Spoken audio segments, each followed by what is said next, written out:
আপনি কি জানেন ৪০ থেকে ৫০ বছর বয়সী একজন নারী জীবনের এমন এক পর্যায়ে পৌঁছান যখন তিনি নতুনভাবে মিলনের তীব্রতা অনুভব করতে শুরু করেন।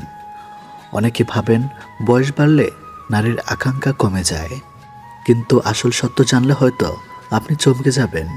কারণ এই বয়সে নারীরা শুধু শরীর দিয়ে নয়, মন দিয়েও গভীরভাবে মিলন কামনা করেন। কেন জানেন? আজকের ভিডিওতে সেই অজানা সত্যগুলো তুলে ধরব। নাম্বার ১, শারীরিক পরিবর্তন ও হরমোনের খেলা। ৪০ থেকে ৫০ বছর বয়সে একজন নারী শরীরে এস্ট্রোজেন, প্রজেস্টেরন, টেস্টোস্টেরনের এই হরমোনগুলো পরিবর্তন শুরু হয়। অনেকে মনে করেন এতে আকাঙ্ক্ষা কমে যায়, কিন্তু অনেক নারীর ক্ষেত্রে উল্টো ঘটনা ঘটে। হরমোনের ওঠানামা তাদের শরীরে নতুন উত্তেজনা সৃষ্টি করে। এই সময় তারা অনুভব করেন, আমি এখনও আকর্ষণীয়, আমি এখনও ভালোবাসার যোগ্য। নাম্বার ২, মানসিক তৃষ্ণা ও শূন্যতার পূরণ। দীর্ঘদিন সংসার, সন্তান, লালন পালন, দায়িত্ব এসবের কারণে একজন নারী তার নিজের চাওয়া পাওয়া ভুলে যান। কিন্তু ৪০-এর পরে সন্তানরা বড় হতে থাকে, সংসারের চাপ কিছুটা কমে আসে। তখন তিনি নিজের ভেতরে চাপা ইচ্ছা, দমিয়ে রাখা আকাঙ্ক্ষাগুলোকে টের পান। মনের গভীর জমে থাকা শূন্যতাকে পূরণ করতে তিনি ভালোবাসা ও মিলনের জন্য ছটফট করতে থাকেন। নাম্বার ৩, আত্মবিশ্বাসের নতুন জাগরণ। এই বয়সে নারীরা বুঝতে শেখেন শুধু শরীরের আকর্ষণের জন্য নয়, এটি তাদের আত্মবিশ্বাসের উৎস। যখন তারা ভালোবাসা পান, মিলন পান, তখন তাদের মনে হয়, আমি এখনও পূর্ণ নারী, আমি অসম্পূর্ণ নই। এই আত্মবিশ্বাসেই তাদের জীবনে নতুন আলো জ্বালায়। নাম্বার ৪, অবহেলার যন্ত্রণা। বড় ভুলটি করে পুরুষরা। তারা ভাবে স্ত্রী এখন বয়সে বড় হয়েছে, তাকে আর আগের মতো যত্ন দেওয়া লাগবে না। কিন্তু ঠিক এই বয়সী নারীরা আরও বেশি করে সঙ্গীর ভালোবাসা চায়। যদি স্বামী তাকে অবহেলা করে, তবে সে ভেতরে ভেতরে ভেঙে পড়ে। কিন্তু ভালোবাসা, আলিঙ্গন আর স্নেহ এই জিনিসগুলো পেলে সে উল্টোভাবে নবযৌবনের মতো উজ্জ্বল হয়ে ওঠে। নাম্বার ৫, অপূর্ণ ইচ্ছার তীব্রতা। অনেক নারী স্বীকার করেন না, কিন্তু ভেতরে ভেতরে তারা তীব্রভাবে চান মিলন। তাদের শরীর মন দুটোই আকর্ষণে তৈরি করে। এই বয়সে শারীরিক মিলন তাদের কাছে শুধু শারীরিক সুখ নয়, বরং মানসিক শান্তি। এটাই কারণ যে তারা অনেক সময় ছটফট করে ওঠেন সঙ্গীর ভালোবাসার জন্য। বন্ধুরা, এখানে একটি গভীর সত্য লুকিয়ে আছে। নারীরা যত বড় হন, তাদের ভালোবাসা তত গভীর হয়। ৪০ থেকে ৫০ বছরের বয়সে একজন নারী শুধু মিলন চান না, চিনে তার নিরাপত্তা, যত্ন আর স্নেহ। তিনি চান স্বামী বলুক, তুমি এখনো আমার পৃথিবী সবচেয়ে সুন্দর নারী। একটি মিষ্টি কথা, একটি ভালোবাসার স্পর্শ, একটি যত্নশীল দৃষ্টি, এই ছোট ছোট জিনিসই তাকে উজ্জীবিত করে, ছটফট করে তোলে ভালোবাসার জন্য। পুরুষদের জন্য বার্তা, স্ত্রীকে অবহেলা করবেন না, তাকে নতুন করে প্রেম দিন। যেমন প্রথম দিনের মতো তার মনটাকে বোঝার চেষ্টা করুন। প্রতিদিন কিছু সময় দিন কেবল তার জন্য। মনে রাখবেন, যে পুরুষ স্ত্রীকে ৪০ থেকে ৫০ বছর বয়সেও রাজকন্যার মতো সম্মান দেয়, সেই সংসার কখনো ভাঙে না। বরং সে নারী স্বামীকে এমন সুখ দেয় যা তার কল্পনার বাইরে। ৪০ থেকে ৫০ বছরের বয়সে একজন নারীর মিলনের আকাঙ্ক্ষা আসলে জীবনের নতুন শক্তি। এটি অবহেলায় নয়, বরং তার জীবনের সত্যিকারের সৌন্দর্য। তাকে যদি আপনি বুঝতে পারেন, ভালোবাসতে পারেন, তাহলে সে শুধু আপনার স্ত্রী নয়, হবে আপনার সর্বশ্রেষ্ঠ বন্ধু, প্রেরণা আর জীবন সঙ্গিনী। তাই বন্ধুরা, স্ত্রীকে ভালোবাসুন, তার অনুভূতিকে শ্রদ্ধা করুন, আর তাকে বুঝিয়ে দিন ভালোবাসার কোনো বয়স হয় না। আপনি কি কখনো এমন কাউকে দেখেছেন যার চাহনি, ব্যবহার কিংবা কিছু অদ্ভুত অভ্যাস আপনাকে বারবার ভাবিয়ে তুলেছে? এই মেয়েটির মধ্যে যেন একটা ভিন্ন আকর্ষণ আছে। হয়তো আপনি বুঝতে পারছেন না, কিন্তু তার আচরণে যেন এক ধরনের যৌনতার ইঙ্গিত রয়েছে। এই ভিডিওতে আমরা জানব নারীদের মধ্যে এমন যৌন আকাঙ্ক্ষা কিভাবে গোপনে প্রকাশ পায়। যৌন পাগল নারী মানে যে নারী অতিমাত্রায় যৌন চাহিদায় ভোগেন, তাকে কিভাবে বোঝা যায়? এটা কেবলমাত্র কৌতূহলের বিষয় নয়, এটা সমাজের সম্পর্ক, বিবাহ ও মানসিকতার ক্ষেত্রে এক গুরুত্বপূর্ণ মনস্তাত্ত্বিক বিশ্লেষণ। যৌন পাগল নারী বলতে কি বোঝায়? যৌন পাগল শব্দটি হয়তো শুনতে কঠিন, কিন্তু এর মানে হলো একজন নারী যার মধ্যে যৌন চাহিদা অস্বাভাবিকভাবে বেশি এবং সে নিজের শারীরিক ও মানসিক চাহিদা পূরণে বারবার চেষ্টা করে যায়। এটা হতে পারে মানসিক, শারীরিক বা অতীতের অভিজ্ঞতা থেকে অদ্ভুত কোনো সমস্যা। এ ধরনের নারীরা সমাজে খুব গোপনে নিজেদের চাহিদা প্রকাশ করে এবং খুব কম মানুষই তা বুঝতে পারে। প্রথম গোপন উপায়, চোখের ভাষা সব বলে দেয়।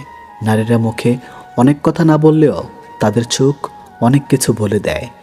একজন যৌন পাগল নারীর চোখে থাকবে তীব্র আকর্ষণ, অতিরিক্ত তাকিয়ে থাকা এবং অস্তিত্বকর দৃষ্টিতে পুরুষের দিকে তাকানো। তার চোখে যেন এক একটা খিদে কাজ করে, যা প্রেমের নয়, বিশুদ্ধ যৌন আকর্ষণের। সে বারবার আপনার চোখের দিকে তাকাবে, আবার হঠাৎ চোখ সরিয়ে নেবে। তার দৃষ্টিতে থাকবে চ্যালেঞ্জ, আগ্রহ এবং দখল করার মানসিকতা। এই আচরণগুলো সাধারণ প্রেমিক নারীদের মতো নয়, বরং একটু বেশি গভীর এবং রহস্যময়।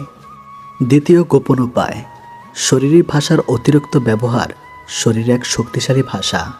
একজন যৌন পাগল নারীর নিজের শরীরকে এক ধরনের স্রোতের মতো ব্যবহার করে পুরুষকে আকৃষ্ট করতে। হাঁটার ধরন হবে কোমর ধুলিয়ে, চোখে চোখ রেখে। কথা বলার সময় শরীরের নানান অঙ্গ বারবার স্পর্শ করবে, চুলে আঙ্গুল চালানো, ঠোঁট কামড়ানো, বুক সামান্য সামনে রেখে কথা বলা ইত্যাদি। এমনকি কখনো কখনো আপনার শরীরের খুব কাছে এসে দাঁড়াবে, যেন আপনার উপর এক ধরনের প্রভাব ফেলতে চায়। এসব অঙ্গভঙ্গি অসচেতনভাবে হলেও তারা জানে এটা পুরুষকে উদ্দীপিত করে। তৃতীয় গোপন উপায়, অপ্রত্যাশিত স্পর্শ বা ঘনিষ্ঠতার চেষ্টায় উৎসাহ। এ ধরনের নারীরা প্রায় কোনো না কোনো অজুহাতে ছোঁয়ার সুযোগ খোঁজে। কথা বলার সময় হালকা করে হাতের ছোঁয়া, কাঁধে হাত রাখা বা হাসতে হাসতে শরীর ঠেকানো। পুরুষের স্পর্শ পেলে সেটাকে বাধা না দিয়ে বরং উপভোগ করার আভাস। তারা জানে স্পর্শ এক ধরনের ঘনিষ্ঠতা তৈরি করে এবং এটা এমন এক প্রাথমিক শারীরিক সিগন্যাল। এই নারীরা এমনভাবে এগোনো যেন তারা আপনার শরীরকে চিনে ফেলতে চায়। এটা আসলে এক ধরনের মানসিক ও যৌন গেম। চতুর্থ গোপন উপায়, অতিরিক্ত সাহসী ও তথ্যবোধক কথাবার্তা।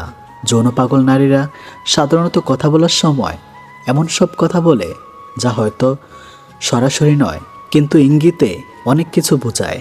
কথার মাঝে লুকানো যৌনবঙ্গ থাকবে। সাধারণ বিষয়ের মধ্যেও ইচ্ছাকৃতভাবে সেক্সুয়াল রেফারেন্স এনে দেয়, কাউকে বিব্রত করে ফেলার মতো সাহসী যোগ করে। এই আচরণ তার ভেতরে চাপকে বের করে দেয়। সে চায় কেউ তাকে বুঝুক, কেউ তাকে আবিষ্কার করুক। পঞ্চম গোপন উপায়, রাত গভীর হলে আসল রূপ প্রকাশ পায়। এমন অনেক নারী আছে যারা দিনের বেলা খুব সাধারণ, কিন্তু রাত গভীর হলে তারা হঠাৎ করে সাহসী হয়ে ওঠে। রাত 11টা, 12টা বা তারপরে সময়ে হঠাৎ করে মেসেজ পাঠানো, কল করা বা অদ্ভুত রকমের কথাবার্তা বলা। ইনবক্সে সাহসী প্রশ্ন বা ঘনিষ্ঠ বিষয়ে আগ্রহী প্রকাশ করা। অপ্রয়োজনীয়ভাবে একলা আছি টাইপ বার্তা দিয়ে আপনাকে জড়িয়ে ফেলার চেষ্টা। এটা তাদের গোপন চাহিদার প্রকাশ, যেটা দিনের আলোতে দেখা যায় না, রাতের অন্ধকারে উকি মারে। কেন এমন হয়? আমরা সবাই মানুষ, প্রত্যেকেরই যৌন চাহিদা থাকে, তবে কারোটা স্বাভাবিকের চেয়ে অনেক বেশি হয়। এই চাহিদা কখনো জন্মগত, কখনো পারিবারিক অবহেলা, শারীরিক নিপীড়ন বা ভেঙে যাওয়ার সম্পর্ক থেকে আসতে পারে। কেউ হয়তো বারবার প্রতারিত হয়ে নিজের শরীরকে অস্ত্র বানিয়ে ফেলেছে, তবে এটাই তার মূল পরিচয় নয়। এই নারীরা যদি সঠিক মানসিক সহযোগিতা পায়, ভালোবাসা পায়, তবে তারাও হয়ে উঠতে পারে সুন্দর, সুশৃঙ্খল এবং ভারসম্পন্ন মানুষ। পুরুষদের জন্য শিক্ষা, নারীর শরীর নয়, তার মনের ভেতরে চাহিদা বোঝার চেষ্টা করুন। যে নারী আপনাকে যৌনতাভাবে আকৃষ্ট করেছে, সে কি আদৌ ভালোবাসার জন্য করেছে, নাকি শুধুই নিজের চাহিদা মেটাতে? আপনি যদি সেটাকে ভালোবাসা ভাবেন, আপনি ঠকবেন। আপনি যদি সেটা বুঝে স্থির থাকেন, আপনি একজন পরিপক্ক মানুষ। মেয়েদের উদ্দেশ্যে বার্তা, আপনি যদি নিজের মধ্যে অতিরিক্ত যৌন চাহিদা অনুভব করেন, তবে সেটার কারণ খুঁজে বের করুন। এটা মানসিক সমস্যা হতে পারে, যা কাউন্সেলিং বা মেডিকেল সহযোগিতায় ঠিক করা যায়। নিজের শরীরকে ভালোবাসুন, কিন্তু সেটাকে নিজের মূল্য নির্ধারণের মাপকাঠি বানাবেন না। আপনি শুধু একজন শরীর নন, আপনি একজন পূর্ণাঙ্গ মানুষ। চাহিদা আছে, সীমা আছে, সম্ভাবনাও আছে। সমাজ কি বলবে? না, এই কথা বলার জন্য সমাজ হয়তো কটু কথা বলবে, কিন্তু বাস্তব সত্য হলো এই বিষয়গুলো না বললে অন্ধকার শুধু খাড় হয়। সমাজে অসংখ্য সম্পর্ক ভেঙে যায়, কারণ মানুষ বুঝতে পারে না কে কী চায়, কেন চায় এবং সেটা কিভাবে বোঝা উচিত। যৌনপাগল নারী চেনার গোপন উপায় জানাটা কেবল কারো দোষ ধরার জন্য নয়, বরং এটি একটি আত্মজিজ্ঞাসা। আমরা কতটা জানি আমাদের চারপাশের মানুষগুলো সম্পর্কে? প্রত্যেক মানুষের ভেতরে আছে অনুভূতির সমুদ্র। কারো জোয়ার বেশি, কারো ভাটা বেশি। আপনার উচিত বুঝে চলা, শ্রদ্ধা করে চলা এবং প্রয়োজনে সহানুভূতির হাত বাড়িয়ে দেওয়া। ভালো লাগলে সাবস্ক্রাইব করুন, শেয়ার করে দিন বন্ধুদের সাথে। ভিডিওটি দেখতে থাকুন। বিবাহিত জীবন মানে শুধু একসাথে থাকা না, এটা একে অপরকে বোঝা, শ্রদ্ধা করা, ভালোবাসা দেওয়া এবং সম্পর্কের গভীরতা তৈরি করা।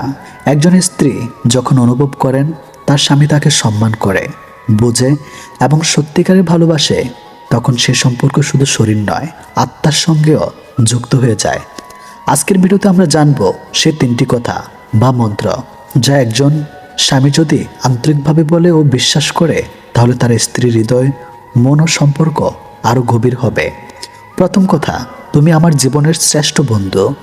এই একটি বাক্য, তুমি আমার শ্রেষ্ঠ বন্ধু, স্ত্রীর মনের দুঃখ, অভিমান, অবহেলা সব গলে দিতে পারে। স্ত্রী যখন অনুভব করবেন যে তিনি শুধু সংসারের দায়িত্ব নয়, বরং আপনার জীবনের সঙ্গে, তখন তার হৃদয় আপনার প্রতি আরও গভীরভাবে আকৃষ্ট হয়। এই কথার মানে কি? তুমি শুধু আমার স্ত্রী নও, তুমি আমার হাসির কারণ, দুঃখের ভাগিদার, আমার স্বপ্ন, ভয়, পরিকল্পনা সব কিছুর সঙ্গে। বাস্তব জীবনের উদাহরণ, একজন স্বামী প্রতিদিন অফিস থেকে ফিরে ক্লান্ত মুখে বললেন, আজকে অনেক চাপ ছিল, কিন্তু জানো, তোমার মুখটা দেখলেই সব ভুলে যায়, তুমি আমার শ্রেষ্ঠ বন্ধু। স্ত্রীর চোখে অশ্রু, কিন্তু সেটা ভালোবাসার। দ্বিতীয় কথা, তোমাকে আমি সত্যিকারের শ্রদ্ধা করি। নারী মাত্র ভালোবাসার পিপাসু, কিন্তু এর চেয়েও বড় জিনিস হলো শ্রদ্ধা। শরীর পেতে চাইলে আগে মন পেতে হয়, আর মন পেতে হলে তাকে সম্মান করতে জানতে হয়। এই কথার প্রভাব কি? স্ত্রী বুঝতে পারেন তিনি কেবল একজন দেহ নন, তিনি একজন পূর্ণাঙ্গ মানুষ, যার অনুভূতি, কষ্ট, মতামত সম্পূর্ণ। তার কথা আপনি শোনেন, গুরুত্ব দেন। বাস্তব অভিজ্ঞতা, স্বামী যদি স্ত্রীর সামনে দাঁড়িয়ে বলেন, তুমি যেভাবে সংসার সামলাও, সন্তানদের বড় করো, আমাকে সহযোগিতা করো, তাতে আমি তোমার প্রতি শ্রদ্ধায় অভিভূত। এই কথাগুলো শরীরের চেয়ে অনেক বড় একটা অনুভূতি জাগিয়ে তোলে, যেটা ভালোবাসার গভীরতম রূপ। তৃতীয় কথা, আমি তোমার পাশে থাকবো সব সময়, যেমনই হও। এই কথার মধ্যে নিরাপত্তা আছে, ভালোবাসা আছে এবং সবচেয়ে বড় কথা, নির্ভরতা, প্রতিশ্রুতি আছে। একজন নারী যখন জানে তার স্বামী তাকে কোনো শর্ত ছাড়াই ভালোবাসে, তখন সে নিজেকে পুরোপুরি তার স্বামীর হাতে সমর্পণ করে। এই কথাটি বলার মানে কি? তুমি মোটা হও বা রোগা, আমি তোমাকে ভালোবাসবো। তুমি হাসো বা কাঁদো, আমি তোমার পাশে থাকবো। পৃথিবী বদলে যাক, আমার ভালোবাসা বদলাবে না। একজন সাধারণ দৃষ্টান্ত, এক স্বামী স্ত্রীর হাতে ধরে বললেন, তুমি যদি একদিন কিছুই না পারো, আমি তবু তোমাকে আগলে রাখবো, কারণ আমি তোমার প্রেমে পড়ে নেই। তোমার গঠন দেখে আমি পড়েছি, তোমার অন্তরের আলো দেখে। সত্যিকারের ভালোবাসা কোনো শরীর দিয়ে শুরু হয় না, এটা শুরু হয় মন দিয়ে এবং শেষ হয় আত্মার মিলনে। যদি আপনি স্ত্রীকে 3টা কথা নিয়মিত বলেন এবং বিশ্বাস করে বলেন, তাহলে বিশ্বাস করুন, শরীরের দূরত্ব, অভিমান, মানবিমান, ভুল বোঝাবুঝি সব গলে যাবে। যে ভালোবাসা সম্মান দিয়ে শুরু হয়, সেই ভালোবাসা সবচেয়ে দীর্ঘস্থায়ী হয়। বন্ধুরা, বিবাহিত জীবনের ভালোবাসা ধরে রাখতে হলে শুধু উপহার বা সময় নয়, দরকার কিছু আন্তরিক শব্দ। আপনার স্ত্রীকে আজ এই 3টি কথা বলুন, তুমি আমার শ্রেষ্ঠ বন্ধু, আমি তোমাকে শ্রদ্ধা করি এবং আমি সবসময় তোমার পাশে থাকব। দেখবেন ভালোবাসা আবার নতুন করে ফিরে আসবে। যদি আপনার জীবনসঙ্গীর প্রতি ভালোবাসা থাকে তাহলে এই ভিডিওটি তার সাথে শেয়ার করুন আর অন্তহীন জীবনের পাশে থাকুন, কারণ আমরা বিশ্বাস করি ভালোবাসা মানেই শক্তি। অনেক সময় আমরা নিজের ঘরেই সবচেয়ে বড় শত্রু খুঁজে পাই। বাইরে থেকে আঘাত সহজে সহ্য করা যায়, কিন্তু ঘরের লোক যখন শত্রুতা করে তখন সে যন্ত্রণা হৃদয় ভেঙে দেয়।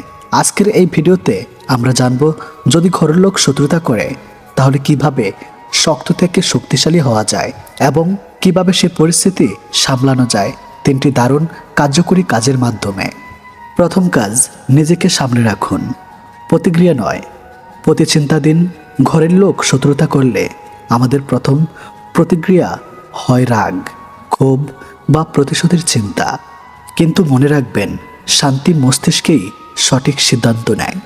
আপনার প্রতিক্রিয়া যদি রাগ হয় তবে আপনি তাদের মতোই হয়ে যাবেন, কিন্তু আপনি যদি নিজেকে নিয়ন্ত্রণ করে ধৈর্য ধরেন তাহলে আপনি তাদের চেয়ে অনেক উপরে উঠে যাবেন। কি করবেন? কিছুক্ষণ চুপ থাকুন, নিজের মন শান্ত করুন, পরিস্থিতি বিশ্লেষণ করুন। তারা কেন এমন করেছে? হিংসা, দুঃখ, ভুল বুঝাবুঝি? এভাবে ভাবলে প্রতিক্রিয়া নয়, আপনি প্রভাব ফেলতে পারবেন। দ্বিতীয় কাজ, নিজের লক্ষ্যকে সামনে রাখুন, পিছনে নয়। ঘরের লোকেরা যখন আপনাকে নিচে নামাতে চায় তখন আপনার সবচেয়ে বড় জবাব হবে সাফল্য। সফল মানুষ কখনো অভিযোগ করে না, তারা চেষ্টা করে। যারা আপনাকে টেনে ধরেছে তাদের দিকে না তাকিয়ে নিজের লক্ষ্য ও স্বপ্নের দিকে এগিয়ে যান। মনে রাখবেন, আপনার প্রতিভা ও পরিশ্রমই আপনাকে প্রমাণ করবে। শত্রুতা থামাতে নয়, আপনাকে উন্নত করতে হবে। সময় সব উত্তর দেবে। কি করবেন? নিজের দক্ষতা ও স্বপ্নের পথে মন দিয়ে নেগেটিভ কথা এড়িয়ে চলুন।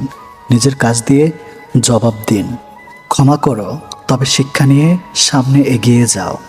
আপনার হৃদয় যদি ঘৃণায় ভরে যায় তাহলে আপনি নিজেকে ক্ষতি করছেন, কিন্তু তার মানে এই নয় যে আপনি আবার সেই বিষাক্ত সম্পর্কে জড়াবেন। কি করবেন? হৃদয়ে হিংসা জমাতে দিবেন না। অভিজ্ঞতা থেকে শিখুন, ভবিষ্যতে সেই একই ভুল এড়িয়ে চলুন।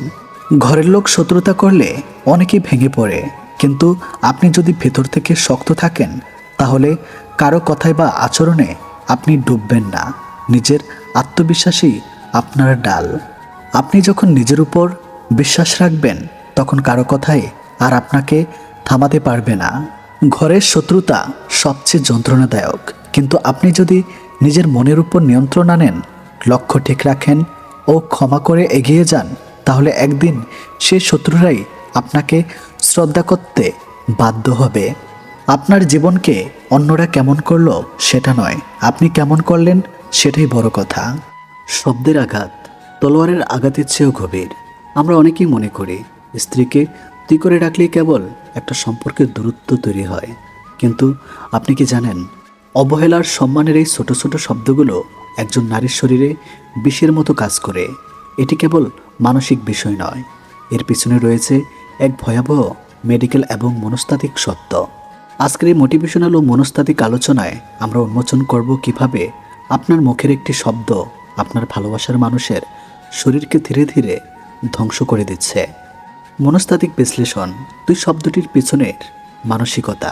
বাঙালি সংস্কৃতিতে তুই শব্দটি অত্যন্ত চমৎকার, যখন তার সমবয়সী বন্ধু বা ছোট ভাই বোনের ক্ষেত্রে অত্যন্ত গভীর স্নেহে ব্যবহৃত হয়, কিন্তু দাম্পত্য জীবনে বিশেষ করে স্ত্রীকে যখন রাগের মাথায় বা অভ্যাসত তুই করে ডাকা হয় তখন মনুষ্যত্ব কি বলে? অধীনতা ও অসম্মান। মনুষ্যত্ববিদদের মতে স্ত্রীকে তুই করে ডাকার পিছনে অবচেতন মনে একটি আধিপত্য বিস্তার বা মালিকানার মনোভাব কাজ করে। এটি প্রকাশ করে যে আপনি তাকে আপনার সমান স্তরে একজন মানুষ হিসাবে দেখছেন না, বরং তাকে নিজের অধীনস্থ ভাবছেন। আত্মসম্মানে আঘাত, ইগো ক্র্যাশ। একজন নারী যখন তার বাবার বাড়ি ছেড়ে আপনার কাছে আসে তখন সে আসে সম্মানের খোঁজে। যখন তাকে তুই বা তুরছাদের সম্বোধন করা হয় তখন তার আত্মবিশ্বাস ও আত্মমর্যাদা সেলফ এস্টিম ভেঙে চুরমার হয়ে যায়। সে নিজেকে একজন সঙ্গী না ভেবে একজন সেবিকা বা দাসী ভাবতে শুরু করে। শরীরে মারাত্মক প্রভাব। মানুষের মন এবং শরীর আলাদা কিছু নয়, মন যা অনুভব করে শরীর তার প্রতিক্রিয়া দেখায়। চিকিৎসা বিজ্ঞান এবং নিউরোসায়েন্স প্রমাণ করেছে যে ক্রমাগত মুখের ভাষা এবং আচরণের মাধ্যমে অসম্মানিত হলে একজন নারীর শরীরে নিম্নলিখিত মারাত্মক ক্ষতিগুলো হয়। ক্রোটিসল হরমোনের তাণ্ডব এবং ক্লিনিক স্ট্রেস। যখন একজন স্ত্রী তার স্বামীর কাছ থেকে বারবার তুই বা এই জাতীয় অসম্মানজনক শব্দ শোনেন, তখন তার মস্তিষ্কে এটিকে একটি হুমকি বা আক্রমণ হিসাবে গণ্য করে। এর ফলে শরীরে কোর্টিসল, স্ট্রেস হরমোনাল এবং অ্যাড্রিনালাইনের ক্ষরণ অস্বাভাবিক বেড়ে যায়। ফলাফল, এই হরমোন দুটো যখন শরীরে দীর্ঘ সময় ধরে উচ্চ মাত্রায় থাকে, তখন তার শরীরে রোগ প্রতিরোধ ক্ষমতা ধ্বংস করে দেয়। তিনি ঘন ঘন অসুস্থ হতে শুরু করেন। হৃদয়রোগ এবং উচ্চ রক্তচাপের ঝুঁকি, আক্রমণাত্মক মানসিক চাপ ও অবহেলার কারণে রক্তনালীগুলো সংকুচিত হয়ে যায়।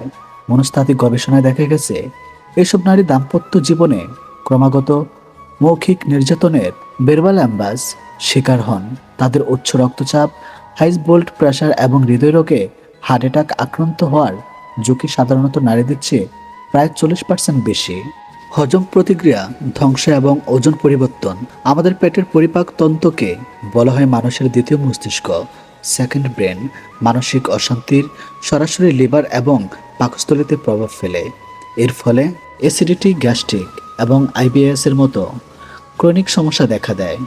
অনেকের খাওয়া দাওয়ার রুচি চলে যায় এবং শরীর শুকিয়ে যায়। আবার উল্টো দিকে কোর্টিসল হরমোনের কারণে অনেকের মেদ বা চর্বি জমতে শুরু করে, যা অসলতার দিকে নিয়ে যায়।